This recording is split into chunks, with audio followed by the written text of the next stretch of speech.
টানা বর্ষণ ও নদ-নদীর পানি বেড়ে যাওয়ায় দেশের বিভিন্ন স্থানে নদী ভাঙন তীব্র আকার ধারণ করেছে। গত এক মাসে পদ্মা ও আড়িয়াল খাঁর ভাঙন দেখা দিয়েছে ফরিদপুরের ৩ উপজেলার প্রায় ১৭ কিলোমিটার এলাকা জুড়ে।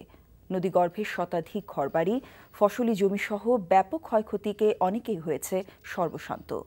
সরকারি বেসরকারি সাহায্যের অপেক্ষায় ভাঙন কবলিত এলাকার মানুষ। বিস্তারিত দেখুন ফরিদপুর থেকে সঞ্জীব দাসের পাঠানো রিপোর্টে।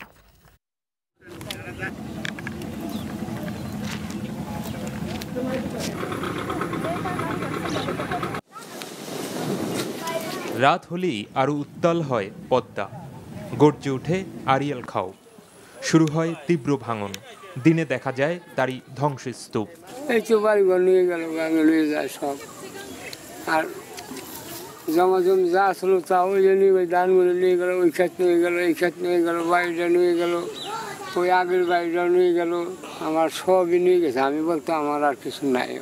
এই মানুষটির মতো নদী পাড়ের অনেকেই চোখের সামনে একে একে সব বিলীন হতে দেখে কি করবেন বুঝে উঠতে পারছেন না। অনেকেই ভয়ে আছেন এই বুঝি আবারও আঘাত হানে ভাঙন, শেষ হয়ে যায় তাদের কাছে থাকা শেষ সম্পদটুকুও। সামনে ভাঙ্গাচুরা স্কুল, কলেজ, সব মাদ্রাসা, এটি সব এই গ্রামের সবকিছু ভাঙ্গা নিয়ে যেতেছে।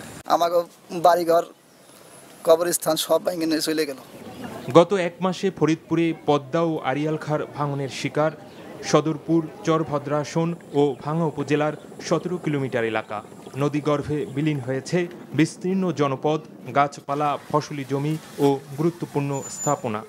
তবে পানি উন্নয়ন বোর্ডের এই কর্মকর্তা জানালেন এমন আশ্বাসের কথা। সদরপুরের ডেউখালী ইউনিয়নের চন্দ্রপাড়ার যে ভাঙন, এই ভাঙন ঠেকানোর জন্য আমরা বিগত দিনে এখানে অস্থায়ী কাজ করছি এবং এখানে স্থায়ী কাজের প্রয়োজন আছে। এখানে একটা স্পর্শকাতর একটা স্থাপনাও আছে। সারা দেশের মানুষ যেটাকে চেনে, চন্দ্রপাড়ার পাক দরবার শরীফ হুজুরের ওখানে অবস্থান।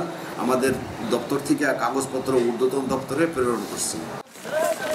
ভাঙন কবলিত এলাকার মানুষ বলছেন তাদের সহায় সম্পদ রক্ষায় আশু পদক্ষেপের প্রয়োজন। NTV news desk.